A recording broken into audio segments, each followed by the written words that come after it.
In the winter of 1811, on a cold January night, along the German coast of Louisiana, a single drumbeat shattered the silence of the sugarcane fields. It was not a call to prayer. It was not a signal for work. It was a declaration of war. Within hours, between 400 and 500 enslaved men and women would rise up in what would become the largest and deadliest slave revolt in the history of the United States. They marched with military precision, armed with cane knives, axes, and stolen muskets, their faces painted with ash and blood, chanting in languages torn from their African homelands. They were not seeking mercy. They were seeking freedom, and they were willing to burn Louisiana to the ground to get it. Before we uncover the full horror and heroism of this uprising, subscribe, hit that bell, and comment which state you are watching from. This is a story that was deliberately erased from American textbooks, and you need to hear every word. The German coast was not named for its people. It was named for the German immigrants who had settled there decades earlier. But by 1811, it had become one of the most profitable and brutal plantation zones in the entire South. Stretched along the Mississippi River between New Orleans and Baton Rouge, the region was a hellscape of sugar plantations. And sugar was not like cotton. Sugar was a killer.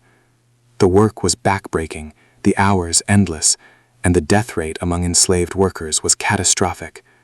Men and women were worked to death in their 20s. Children collapsed in the fields. The overseers did not care. There was always another shipment of human beings arriving from Africa or the Caribbean to replace the dead. Among the enslaved population were men and women who had once been soldiers, farmers, priests, and kings. They had not forgotten who they were. And one man in particular had not forgotten what it meant to lead. His name was Charles Deslondes. He was a mixed-race man, likely born in Saint-Domingue, what we now call Haiti. And if that name sounds familiar, it should, because just a decade earlier, the enslaved people of Haiti had done the impossible. They had overthrown their French masters, defeated Napoleon's armies, and established the first free black republic in the Western Hemisphere. Charles Deslondes had witnessed that revolution. Some historians believe he may have even fought in it. And now, in Louisiana, he was ready to start another. Deslondes worked as a slave driver on the plantation of Manuel Andre, one of the wealthiest and cruelest planters on the German coast. A slave driver was a position of tragic irony. It meant that Deslondes was tasked with overseeing other enslaved people, enforcing the master's will, and ensuring that quotas were met. But Deslondes was not loyal to Andre. He was playing a long game. He had access to information. He could move between plantations. He could speak to other enslaved workers without raising suspicion. And over the course of months, possibly years, he used that access to build a network, a conspiracy, an army. The plan was brilliant in its simplicity. They would strike at night, when the planters were asleep and vulnerable. They would move quickly, plantation to plantation, freeing enslaved workers and killing any white person who resisted.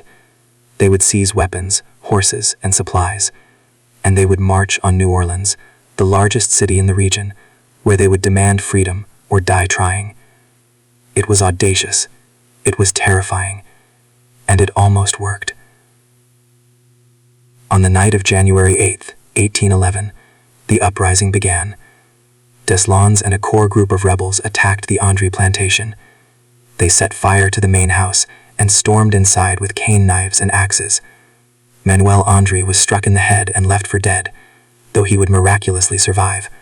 His son, however, was not so lucky. He was hacked to pieces.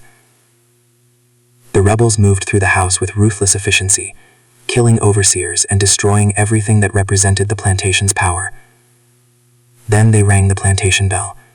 It was a signal. And across the German coast, other plantations erupted in flames. The enslaved workers poured out of their cabins, some armed, some not, but all united by a single purpose: freedom. They grabbed whatever they could find: hoes, sickles, pitchforks, hammers. Some had muskets stolen from the plantation armories. Others fashioned weapons from sugarcane stalks, sharpening them into spears. They marched in formation, 2 by 2, led by men on horseback. They carried flags.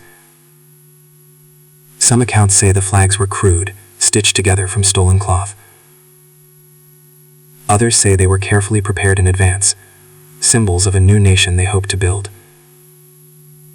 They beat drums as they marched, the rhythm echoing through the swamps and fields, a sound that sent terror into the hearts of every white planter within earshot.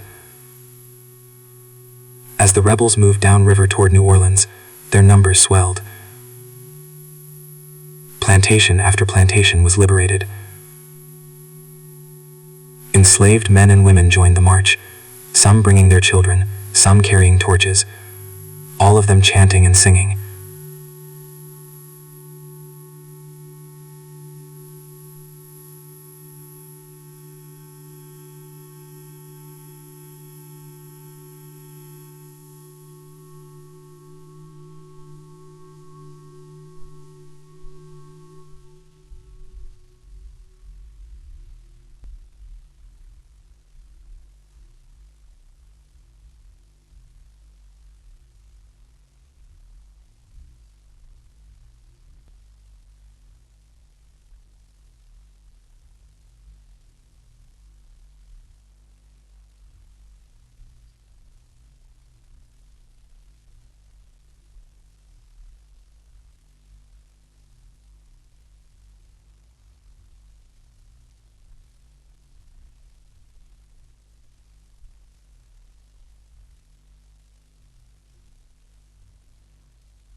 The swamps of Louisiana are not forgiving. They are thick with mud, snakes, and alligators. The water is murky and cold. The cypress trees block out the sun, turning day into perpetual twilight. And in January of 1811, those swamps became a hunting ground. The white militias and federal troops did not simply defeat the rebellion. They hunted down every single person who had participated in it. Men, women, and even teenagers were dragged from the mud, beaten, and executed on the spot. There would be no trials, no mercy, no second chances. The message was clear. This is what happens when you rise up. Charles Deslondes managed to escape the initial battle. He fled into the swamps with a small group of loyal followers, hoping to regroup or perhaps disappear into the wilderness. But the planters had dogs, they had trackers, and they had rage. For 2 days, Deslondes evaded capture, moving through the marshes like a ghost. But on January 12th, he was found. The details of his capture are murky, but what happened next is not. Charles Deslondes was taken alive, and what the plantation owners did to him was designed to send a message that would echo through the South for generations. They did not hang him, they did not shoot him, they tortured him. First, they chopped off his hands, while he was still alive. Then they broke his thighs with hammers, shattering the bones so he could not run or fight. Then they shot him, but not to kill him. They shot him in the legs, in the arms, in the stomach. They wanted him to suffer. And when he was barely clinging to life, they threw him onto a pile of straw and set him on fire. Charles Deslondes burned to death, screaming, in front of a crowd of white spectators who cheered and celebrated. His body was left to rot as a warning. This is what happens to leaders. This is what happens to rebels. But Deslondes was not the only one who suffered. The plantation owners wanted to make an example out of the entire uprising. They wanted to crush any hope of future resistance, so they organized what can only be described as a reign of terror. Over the next 2 weeks, nearly 100 enslaved people were captured and executed. Some were shot, some were hanged, but many were beheaded. Their heads were mounted on pikes and placed along the road from the German coast to New Orleans, a gruesome 40-mile stretch that became known as the Road of Heads. Travelers passing through the area described the horror of seeing dozens of severed heads rotting in the sun, swarming with flies, their faces frozen in expressions of agony and defiance. The purpose of this display was psychological warfare. The plantation owners wanted every enslaved person in Louisiana to see what happened when you fought back. They wanted to instill a fear so deep, so primal, that no one would ever dare to rise up again. And for a time, it worked. The German Coast Uprising was brutally suppressed. The rebellion was crushed, and the story was erased. For decades, historians ignored it. Textbooks skipped over it. It was too dangerous, too radical, too terrifying for white America to acknowledge.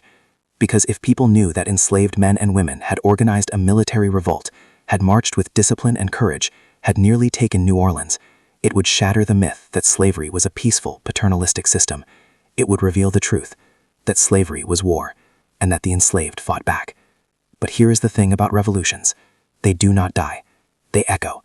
The German Coast Uprising may have failed, but it terrified the Southern planters in ways that nothing else had. It forced them to confront a reality they had been denying.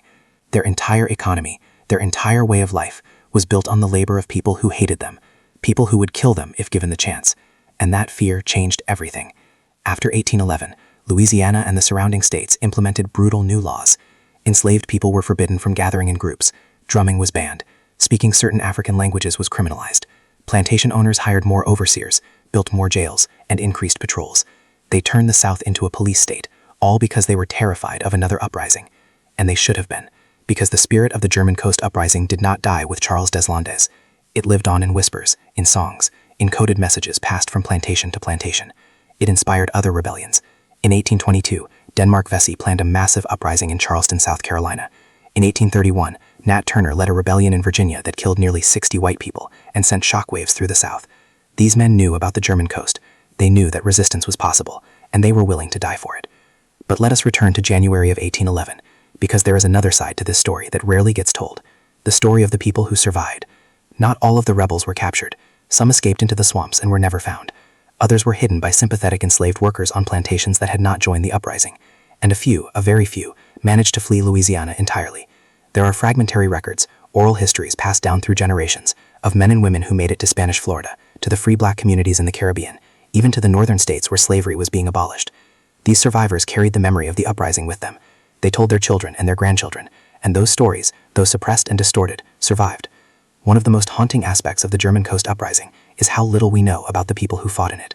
We know Charles Deslondes because he was the leader, but what about the others?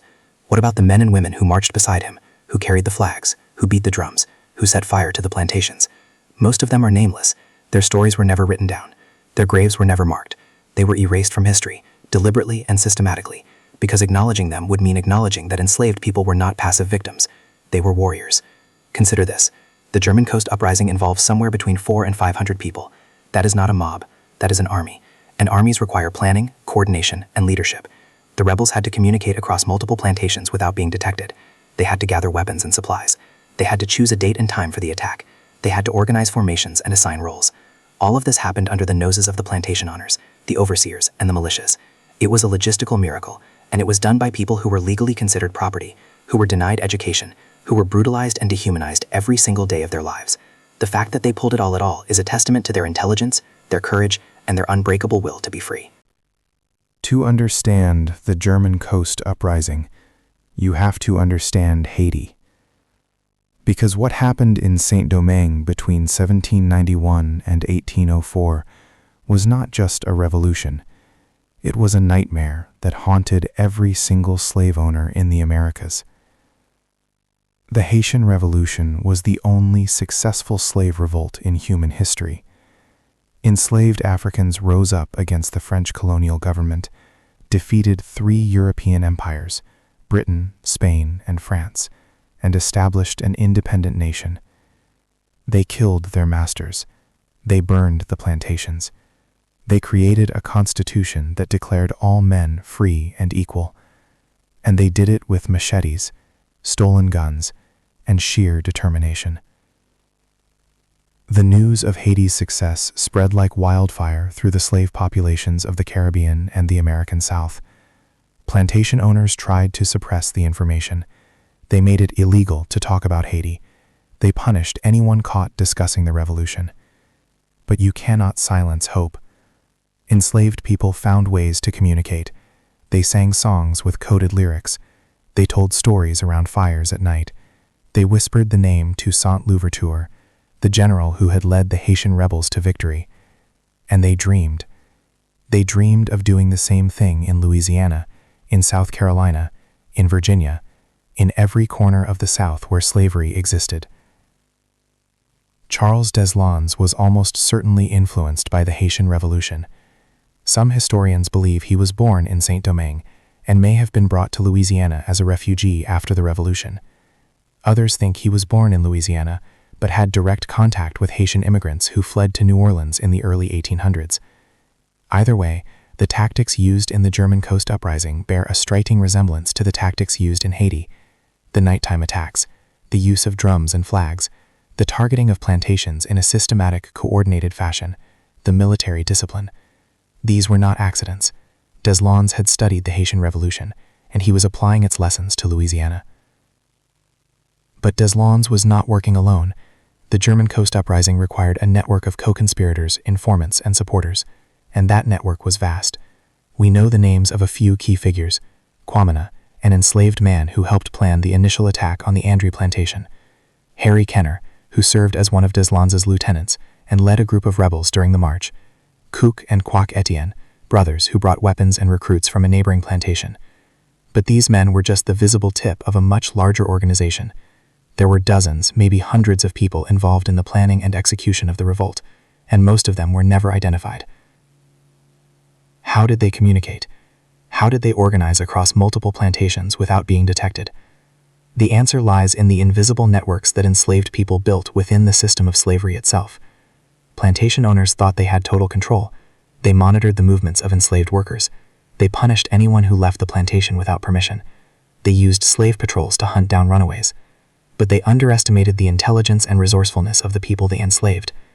Enslaved workers created secret communication systems that operated right under the noses of their masters. One method was through music. Drums were used to send coded messages across long distances. Different rhythms meant different things. A slow, steady beat might signal that it was safe to meet. A fast, urgent rhythm could warn of danger. Enslaved people also used songs with double meanings. A spiritual about Moses leading the Israelites out of Egypt was not just a religious song, it was a call to rebellion. The plantation owners heard the music and thought it was harmless. They had no idea they were listening to a revolutionary language. Another method was through movement.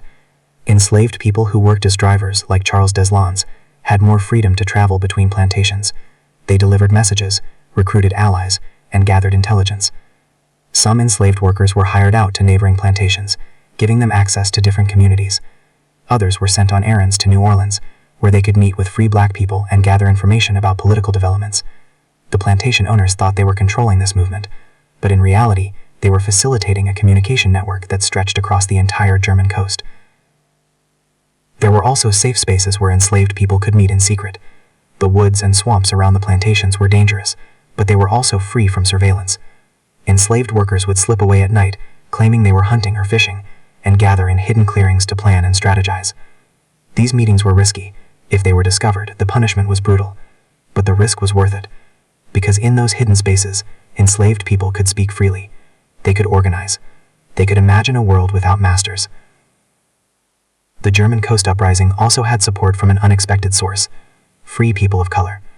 In Louisiana, there was a significant population of free black and mixed-race individuals who occupied a strange middle ground in society. They were not enslaved, but they were not equal to whites either. They faced discrimination and violence, and many of them sympathized with the enslaved population. Some free people of color provided money, weapons, and information to the rebels. Others sheltered fugitives after the uprising was crushed. The plantation owners suspected this collaboration, but they could never prove it. The networks were too well hidden. One of the most fascinating aspects of the uprising is the role of women.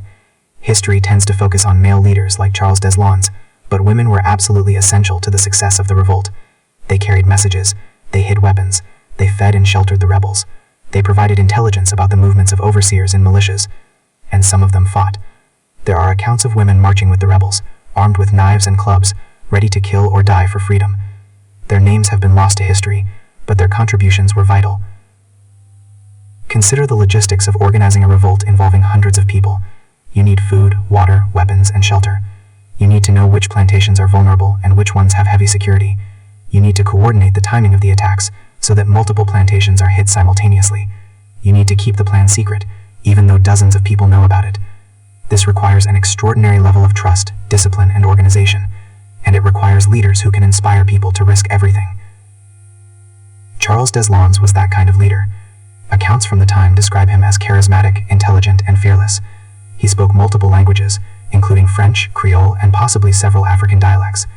He understood the psychology of both the enslaved and the enslavers. He knew how to manipulate the system to his advantage. And he had a vision, not just of escaping slavery, but of destroying it, of creating a new society where black people were free and equal. That vision was dangerous, and it terrified the plantation owners more than anything else. Because here is the truth that the South did not want to admit. Enslaved people were not content. They were not happy. They did not accept their condition as natural or inevitable.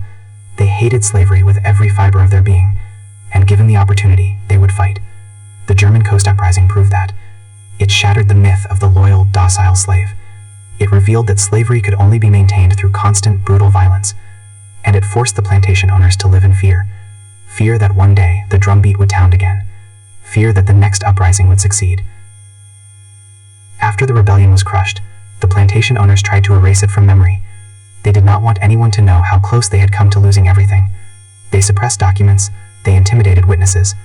They rewrote the narrative to make the rebellion seem like a minor disturbance caused by a few troublemakers. But the truth could not be buried. The memories lingered. The stories were passed down.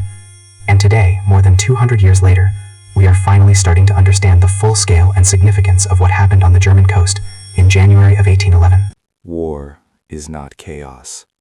War is strategy. And the German Coast Uprising was not a spontaneous explosion of violence. It was a carefully planned military campaign. Charles Deslondes and his commanders understood that if they were going to challenge the power of the plantation system, they needed more than anger.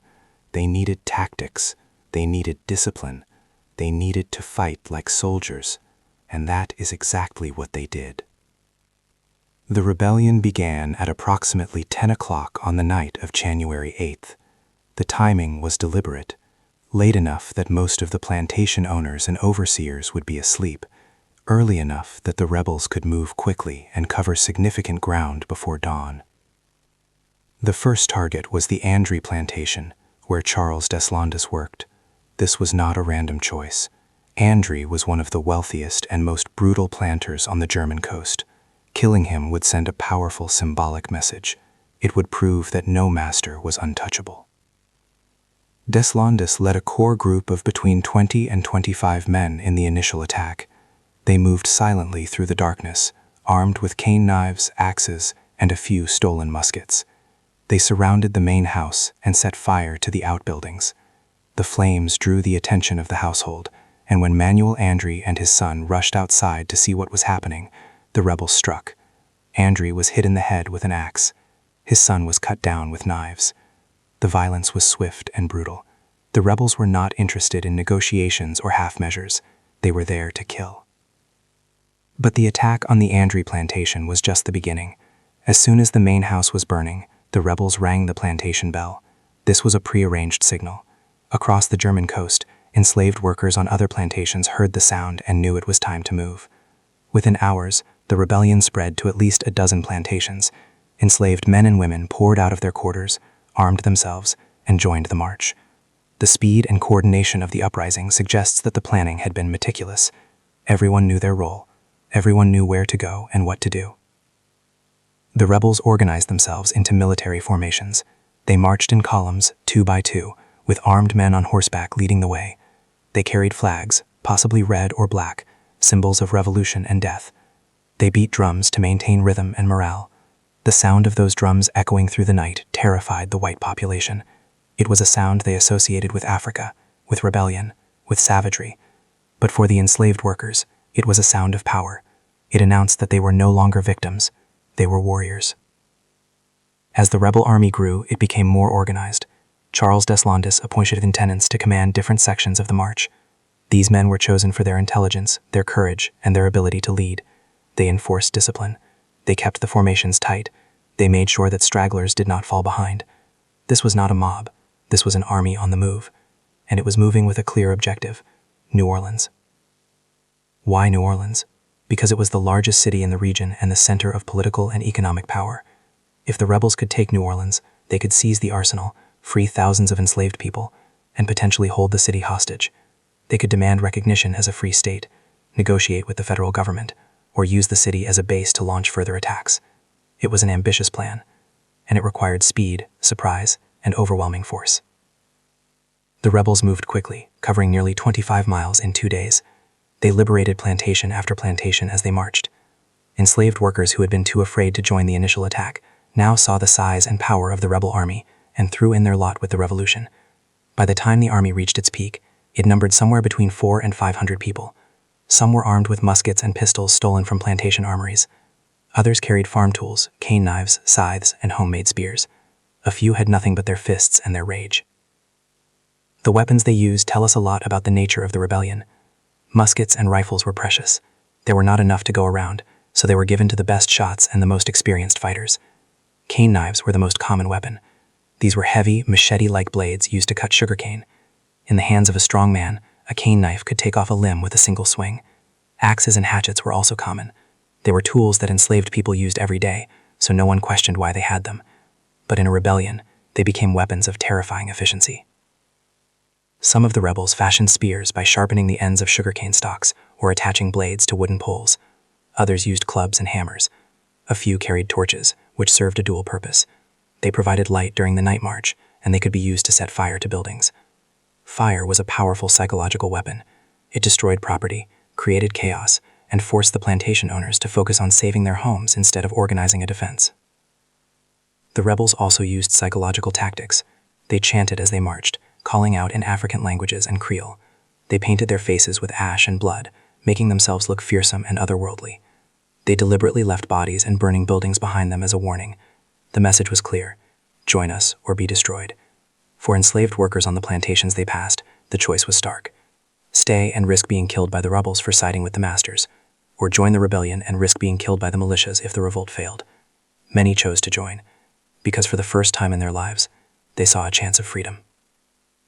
But the rebels also made strategic mistakes that would ultimately doom the uprising.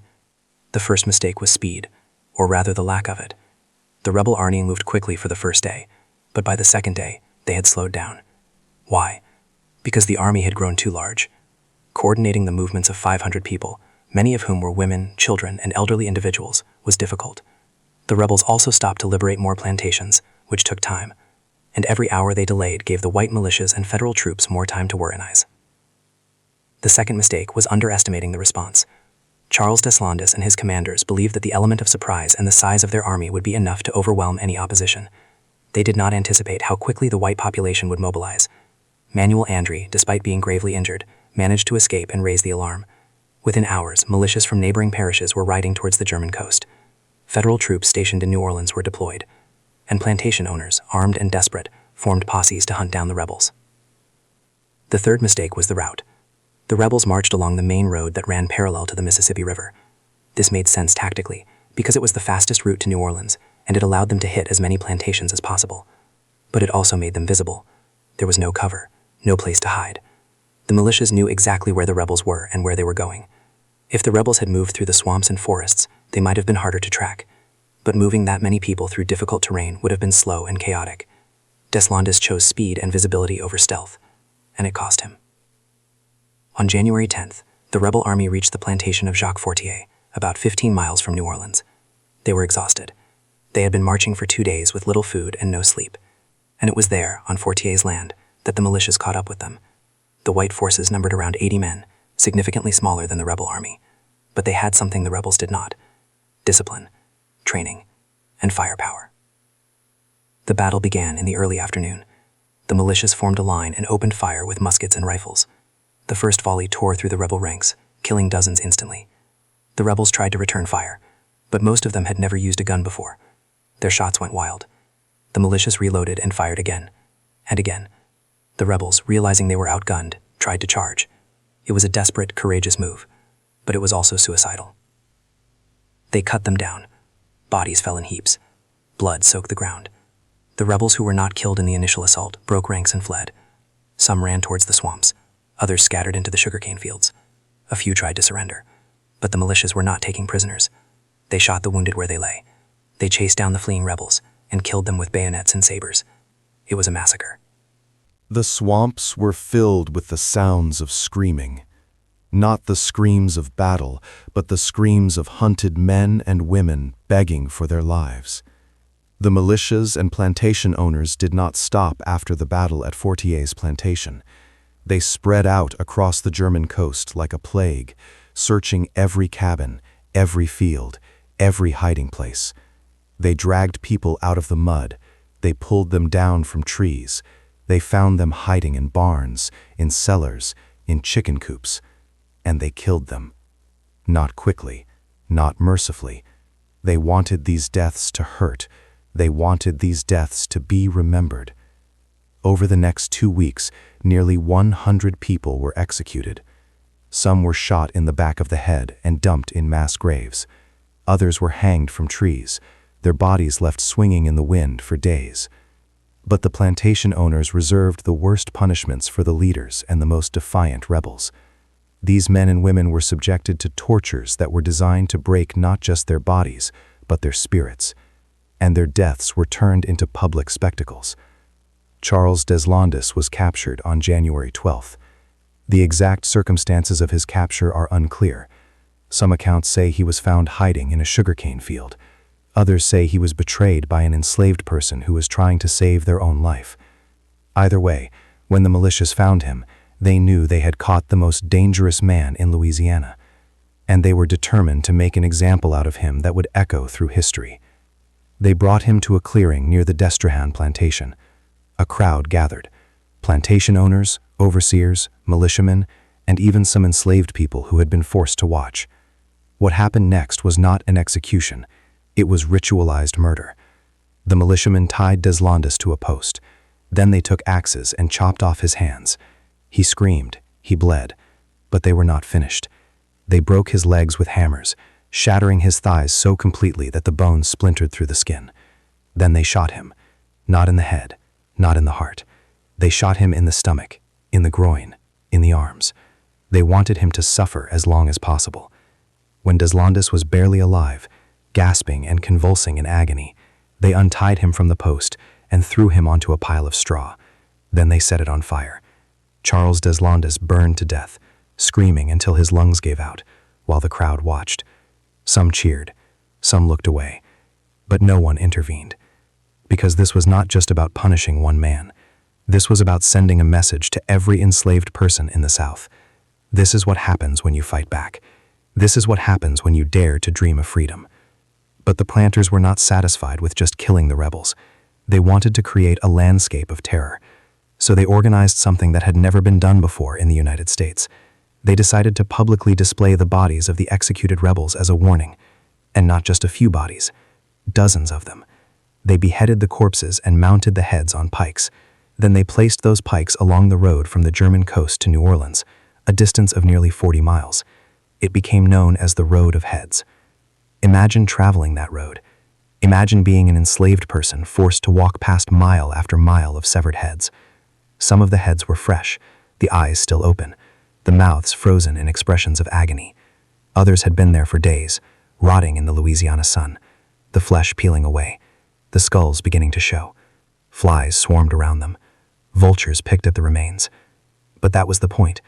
The planters wanted the horror to be inescapable. They wanted every enslaved person to see what rebellion looked like. They wanted to kill hope. And it worked. For a time.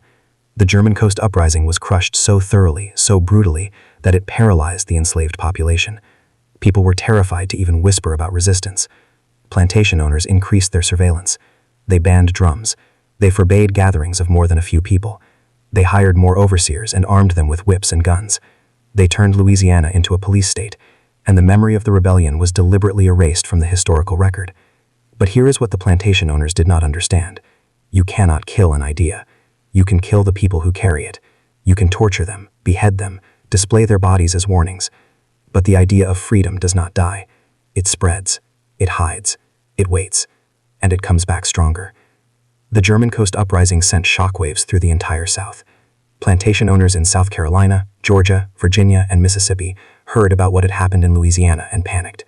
They realized that their wealth, their power, their entire way of life was built on a foundation of people who hated them, people who would kill them if given the chance. And that realization changed everything. After 1811, Southern states passed a wave of new laws designed to prevent future uprisings. Enslaved people were forbidden from learning to read or write. The penalty for teaching an enslaved person to read was imprisonment or flogging. Why? Because literate slaves could pass messages, organize, and spread ideas. Knowledge was dangerous, literacy was a weapon, and the planters wanted to keep their slaves ignorant. Enslaved people were also forbidden from gathering in groups without white supervision. No church services without a white preacher present. No social gatherings without a white observer. No funerals without permission. The planters wanted to isolate the enslaved population, to break the networks of communication and solidarity that had made the German Coast Uprising possible. They wanted to turn enslaved people into atomized individuals, unable to trust each other, unable to organize, unable to resist. Patrols were increased. In every southern state, white men were organized into slave patrols that rode through the countryside at night, stopping and questioning any black person they encountered. If you were enslaved and caught off your plantation without a written pass from your master, you were whipped. If you ran, you were shot. The patrols were brutal, sadistic, and effective. They turned the South into a surveillance state where every black person was constantly watched, constantly suspected, constantly in danger. But the most chilling response to the German Coast Uprising was psychological. The plantation owners convinced themselves and tried to convince the world that the rebellion had been an aberration, a fluke, a result of outside agitators, probably from Haiti, corrupting otherwise loyal and happy slaves. They created a narrative that enslaved people were content with their condition, that they loved their masters, that slavery was a benevolent institution. This myth was taught in schools, it was preached in churches, it was written into law, and it persisted for generations. But the truth could not be completely suppressed. Enslaved people remembered. They told their children and grandchildren about the rebellion. They sang songs that encoded the story. They whispered the name Charles Deslondes in the quarters at night, and they waited for the next opportunity to rise up. That opportunity came in 1822, when Denmark Vesey, a free black man in Charleston, South Carolina, organized a massive conspiracy to seize the city and liberate the enslaved population. Vesey had heard about the German Coast Uprising. He studied it. He learned from its mistakes. His plan was even more ambitious. He recruited thousands of enslaved people and free blacks. He stockpiled weapons. He set a date for the attack. But the conspiracy was betrayed before it could be carried out. Vesey and 34 of his co-conspirators were hanged, and once again, the bodies were displayed as a warning. Then in 1831 came Nat Turner. Turner was an enslaved preacher in Virginia who believed that God had called him to lead a rebellion. On August 21st, he and a small group of followers began a killing spree, 60 white people dead. Turner's rebellion was smaller than the German Coast Uprising, but it was just as terrifying to the white population. For 2 months, militias and vigilantes hunted Turner through the Virginia countryside. When he was finally captured, he was hanged, but not before he gave a detailed confession that revealed the depth of his planning and his unwavering belief that violence was justified in the fight against slavery. These rebellions, the German Coast Uprising, Denmark Vesey, Nat Turner, were not isolated incidents. They were part of a continuous thread of resistance that ran through the entire history of slavery in the United States, and they were all inspired by the same idea, the idea that freedom was worth dying for, the idea that slavery was not natural, not inevitable, not acceptable, the idea that enslaved people had the right to fight back. The plantation owners tried to bury this history. They tried to pretend that slavery was peaceful and that enslaved people accepted their fate. But the evidence tells a different story, a story of constant resistance, of rebellions, large and small, of people who refused to be broken, of men and women who looked at the system that oppressed them and said, no, not anymore, not ever again. The German Coast Uprising failed. Charles Deslondes died in agony. Nearly 100 people were executed. The road of heads stood as a monument to terror. But the rebellion also proved something that terrified the plantation owners more than anything else. It proved that enslaved people could organize, that they could fight, that they could come within striking distance of destroying the entire system. And that knowledge, that proof, could never be erased. History is written by the victors, and for nearly 2 centuries, the victors of the German Coast Uprising were the plantation owners. They controlled the narrative. They controlled the archives. They controlled what was taught in schools and what was published in books. And they made a deliberate choice to erase the rebellion from American memory. Why? Because acknowledging it would mean acknowledging that slavery was not a system of mutual benefit or paternalistic care. It would mean admitting that it was a system of violent oppression, maintained only through constant terror. And that admission would undermine everything the South stood for. So the German Coast Uprising was buried. It was mentioned briefly in a few local newspapers at the time, then forgotten. Historians ignored it. Textbooks skipped over it. When the Civil War came 50 years later, most Americans had no idea that the largest slave revolt in United States history had ever happened. The rebellion became a ghost story, whispered about in black communities, but absent from the official record. It was as if Charles Deslondes and his 500 rebels had never existed. But history has a way of resurfacing. In the late 20th century, a few dedicated historians began digging through old court records, plantation journals, and militia reports. What they found was astonishing. The German Coast Uprising was not a minor disturbance. It was a full-scale military rebellion that came terrifyingly close to succeeding. And the more these historians dug, the more they realized that the story had been deliberately suppressed. One of the key figures in rediscovering the rebellion was historian Daniel Rasmussen, whose book American Uprising brought the story back into public consciousness in 2011, exactly 200 years after the revolt. Rasmussen combed through archives in Louisiana, Washington, D.C., and even France, piecing together fragments of testimony, trial transcripts, and military reports. What emerged was a detailed picture of a sophisticated, well-planned military campaign led by enslaved people who refused to accept their bondage. But even with this rediscovery, the German Coast Uprising remains relatively unknown. Ask most Americans about slave rebellions, and they will mention Nat Turner. Some might know about Denmark Vesey. Very few will have heard of Charles Deslondes. Why? Because the German Coast Uprising is uncomfortable. It is too large, too organized, too successful in its initial stages. It shatters the comforting myth that slavery was a stable system that only ended because of the Civil War. It forces us to confront the fact that enslaved people were actively fighting for their freedom long before Abraham Lincoln signed the Emancipation Proclamation. The impact of the German Coast Uprising extended far beyond Louisiana. It influenced the political debate over slavery in the United States for decades. After the rebellion, Southern politicians became obsessed with the threat of slave revolts. They pushed for stricter laws. They demanded federal support for slave patrols. They argued that slavery had to be protected at all costs because the alternative was race war. This fear shaped Southern politics and eventually contributed to the secession crisis that led to the Civil War. Northern abolitionists, meanwhile, used the German Coast Uprising as evidence that slavery was inherently violent and unstable. They pointed to the rebellion as proof that enslaved people would never accept their condition, and that the South's entire economy was built on a powder keg. Figures like Frederick Douglass, himself an escaped slave, understood the significance of the uprising.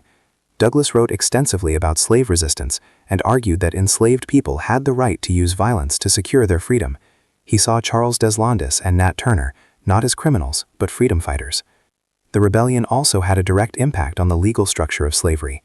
After 1811, Southern states rewrote their slave codes to make them even more brutal. Louisiana passed a law making it illegal for enslaved people to gather with white supervision. The penalty for violating this law was 25 lashes. Another law made it illegal to sell weapons or gunpowder to enslaved people or free blacks. The penalty was a fine of up to $1,000, an enormous sum at the time. But perhaps the most insidious legal change was the formalization of the slave patrol system. Before 1811, slave patrols existed, but they were informal and inconsistent. After the German Coast Uprising, they became an official arm of the state. White men were legally required to serve on patrols. They were given the authority to stop, search, and whip any black person they encountered. They could enter slave quarters without warrants. They could break up gatherings. They could confiscate anything they deemed dangerous. The slave patrols were the precursor to modern policing in the South, and their legacy of racialized violence continues to this day. The psychological impact of the rebellion on the enslaved population was complex. On one hand, the brutal suppression of the uprising was designed to crush hope. The road of heads was meant to make people too terrified to resist, and for a time it worked. But on the other hand, the rebellion proved that resistance was possible. It showed that enslaved people could organize, fight, and terrify their masters, and that knowledge was passed down through generations. Oral histories collected from the descendants of enslaved people in Louisiana revealed that the memory of the uprising was kept alive in black communities. Grandparents told their grandchildren about the rebellion. They described Charles Deslondes as a hero. They talked about the marches, the fires, the battles. These stories were not written down. They were not taught in schools, but they were remembered, and they inspired future generations to resist. Consider the Civil War. When Union troops arrived in Louisiana in 1862, thousands of enslaved people fled the plantations and joined the Union Army. They fought with a ferocity that shocked both their allies and their enemies. Why? Because they remembered the rebellions. They remembered the German Coast Uprising.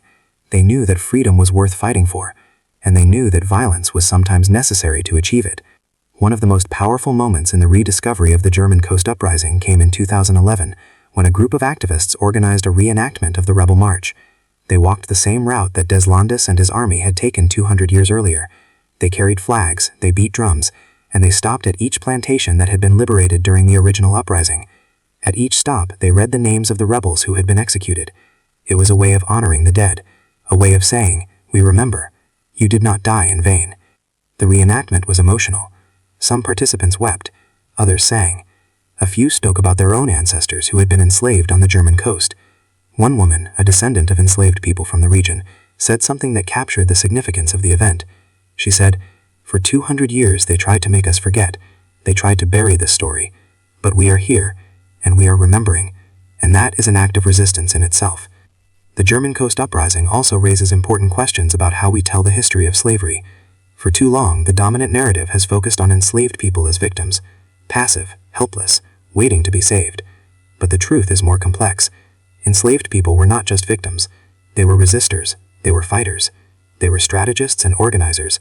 They built networks, planned rebellions, and risked everything for freedom. Acknowledging this does not diminish the horror of slavery. It actually makes it more horrifying, because it shows that slavery could only be maintained through constant, brutal violence. The rebellion also complicates our understanding of the Civil War. We are taught that the Civil War was fought to end slavery, and in a sense that is true. But the enslaved people did not wait for the war to fight for their freedom. They had been fighting for centuries. The German Coast Uprising, Denmark Vesey, Nat Turner, countless smaller rebellions and acts of resistance. By the time the Civil War began, the South was already a war zone. The plantation owners knew it. The enslaved people knew it. The only people who seemed surprised were the northern politicians who thought slavery could be resolved through compromise and negotiation. Abraham Lincoln himself was shaped by the fear of slave revolts. When he issued the Emancipation Proclamation in 1863, he was not just responding to moral arguments from abolitionists. He was responding to a practical reality. Enslaved people were already fleeing the plantations and joining the Union Army. They were sabotaging Confederate supply lines. They were providing intelligence to Union forces.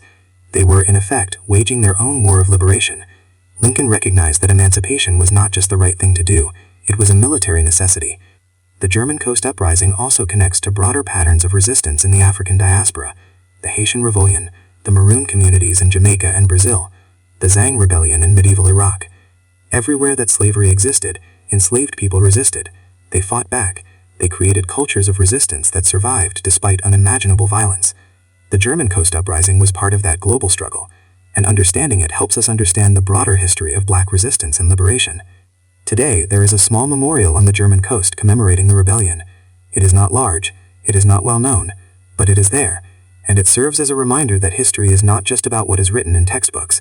It is also about what is remembered in communities, what is passed down through stories, what is honored in small, quiet ways. The descendants of the rebels and the descendants of the enslaved people who did not join the rebellion but survived its aftermath still live in Louisiana. Some of them have traced their family histories back to the plantations that were involved in the uprising. They talk about their ancestors with pride. They see the rebellion not as a failure, but as a bold assertion of humanity in the face of inhumanity.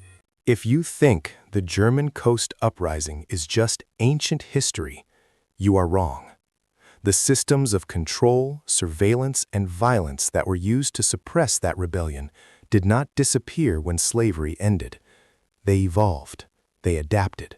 They became the foundation of the criminal justice system, the prison industrial complex, and the structures of racial oppression that still exist in America today. The line from the slave patrols of 1811 to modern policing is direct and undeniable. And understanding that connection is essential to understanding why the German Coast Uprising still matters. Let us start with the slave patrols. After the German Coast Uprising, Southern states formalized these patrols into official law enforcement bodies. Their job was simple: control the Black population. Stop them from gathering, stop them from moving freely, stop them from organizing, stop them from resisting. The patrols had unlimited authority. They could enter homes without warrants. They could whip people on the spot. They could shoot anyone who ran. And they were immune from prosecution. Sound familiar? When slavery ended in 1865, the slave patrols did not disappear. They transformed. In the Reconstruction era, they became the Ku Klux Klan, white men in masks, riding at night, terrorizing Black communities, lynching anyone who dared to assert their rights. The tactics were the same. The goal was the same: control through fear. When Reconstruction ended and Jim Crow began, the patrols became the police. The same men who had hunted runaway slaves were now wearing badges and enforcing segregation laws. The same culture of racialized violence continued, just under a different name. This is not a conspiracy theory. This is documented history. Historians like Khalil Gibran Muhammad and Michelle Alexander have traced the direct lineage from slave patrols to modern policing. The police in the South were literally created to enforce racial hierarchy. Their purpose was not to protect and serve all citizens equally. Their purpose was to protect white property and white lives while controlling and suppressing Black people. And that foundational purpose has never fully been reformed away. Consider the modern criminal justice system. The United States has the highest incarceration rate in the world, and the majority of the people in prison are Black and brown. Is this because Black and brown people commit more crimes? No. Study after study has shown that people of all races use drugs at similar rates, commit property crimes at similar rates, and engage in violence at similar rates. But Black people are arrested more, charged more harshly, convicted more often, and sentenced to longer prison terms. Why? Because the system was designed to control black people, just like the slave patrols, just like the laws passed after the German Coast Uprising. The 13th Amendment, which supposedly ended slavery, contains a loophole. It says that slavery is abolished except as punishment for a crime. That exception has been used to re-enslave millions of black people through the prison system. After the Civil War, Southern states passed black codes that criminalized things like unemployment, loitering, and vagrancy. Black people were arrested for these invented crimes and then leased out to plantations and factories as convict labor. They were enslaved again, legally, under the 13th Amendment, and that system of convict leasing continued well into the 20th century. Even today, prisoners in the United States are forced to work for pennies an hour, producing goods for private companies and state governments. They have no labor rights, they can be punished for refusing to work. They are, in every meaningful sense, enslaved, and the majority of them are black. This is not an accident. This is the continuation of a system that began with slavery and was reinforced after rebellions like the German Coast Uprising. But the parallels go deeper. Consider surveillance. After the German Coast Uprising, the plantation owners obsessed over controlling the movements of enslaved people. They needed to know where everyone was at all times. They needed to prevent secret meetings and conspiracies. So they created a surveillance state. Enslaved people had to carry passes. They were monitored constantly. Any deviation from the approved routine was punished. Today, black communities are the most surveilled communities in America. Police departments use facial recognition technology that disproportionately targets black people. They deploy predictive policing algorithms that send officers into black neighborhoods based on historical data that reflects racist policing practices. They use stop and frisk policies that allow officers to stop and search black people without probable cause. The technology has changed, but the purpose is the same: control, surveillance, suppression. The fear that motivated the plantation owners after the German Coast Uprising, the fear of black uprising, black organization, black power, still motivates policy today. When Black Lives Matter organizers protest police violence, they are labeled as threats to public order. When black communities demand accountability and justice, they are met with militarized police forces. When black people assert their rights, they are told to be peaceful, to be patient, to wait for change to come gradually. The same things that enslaved people were told. Charles Deslondes and his rebels were not patient. They were not peaceful. They did not wait for their masters to voluntarily give them freedom. They took it. They fought for it. They were willing to die for it. And the brutality of the response, the road of heads, the executions, the reign of terror, was designed to make sure that no one ever tried it again. To make sure that black people internalize the message that resistance is futile, that violence will only bring more violence, that the system is too powerful to fight. But here is the thing. The system was not too powerful. The German Coast Uprising came terrifyingly close to succeeding. If the rebels had moved faster, if they had better weapons, if they had been able to take New Orleans, the entire trajectory of American history might have been different. The plantation owners knew this. That is why they reacted with such extreme violence. They were scared. And that fear tells us something important. The system of oppression, whether it is slavery or mass incarceration, is not invincible. It can be challenged. It can be disrupted. It can be destroyed. The modern black freedom struggle understands this. From the civil rights movement to Black Lives Matter, the tactics have evolved, but the spirit of resistance remains the same. When Rosa Parks refused to give up her seat, she was channeling the spirit of Charles Deslondes. When the Freedom Riders challenged segregation in the South, they were honoring the legacy of the German Coast Uprising. When protesters in Ferguson and Baltimore and Minneapolis took to the streets after police killings, they were continuing a tradition of resistance that stretches back centuries. Critics often condemn this resistance. They say it is too radical, too violent, too disruptive. They say that change should come through peaceful means, through legislation, through voting. But history tells a different story. Every major advancement in black freedom has come through struggle, through resistance, often through violence. The plantation owners did not voluntarily free enslaved people. Enslaved people freed themselves, through rebellions, through escaping to the North, through joining the Union Army during the Civil War. Segregation did not end because white Southerners suddenly became enlightened. It ended because black people organized, protested, sued, and fought until the system could no longer sustain itself. The German Coast Uprising is a reminder that freedom is not given. It is taken, and it is paid for in blood. Charles Deslondes knew this. The 500 rebels who marched with him knew this. The nearly 100 people who were executed knew this. They understood that slavery was not going to end peacefully, that the plantation owners would never give up their power voluntarily, that violence was not a choice, but a necessity. This does not mean that violence is always the answer, but it does mean that we have to be honest about the role of violence in history. The United States was founded through violence. The Revolutionary War, the Indian Wars, the Civil War. Violence is woven into the fabric of this nation, and when oppressed people use violence to secure their freedom, they are not doing anything different than what the Founding Fathers did. They are asserting their right to self-determination, their right to fight back against tyranny. The parallels between the German Coast Uprising and modern struggles for black freedom are not just philosophical, they are tactical. The The rebels in 1811 understood the importance of organization, of building networks, of coordinating action across multiple locations, of using surprise and speed to overwhelm the enemy. Modern activists use the same principles. They organize through social media. They coordinate protests across multiple cities. They use the element of surprise to disrupt business as usual. They understand that power respects power, and that the only way to challenge systemic oppression is through collective action. The rebels also understood the importance of symbolism. They marched with flags, they beat drums, they set fires. They created a spectacle that could not be ignored. Modern activists do the same. They march in the streets, they occupy buildings, they create images and slogans that go viral. They understand that the struggle for justice is not just about policy changes. It is about changing hearts and minds, about making oppression visible, about forcing society to confront uncomfortable truths. The German Coast Uprising also teaches us about the cost of resistance. Nearly 100 people were executed. Charles Deslondes was tortured to death. The Road of Heads stood for weeks as a monument to terror.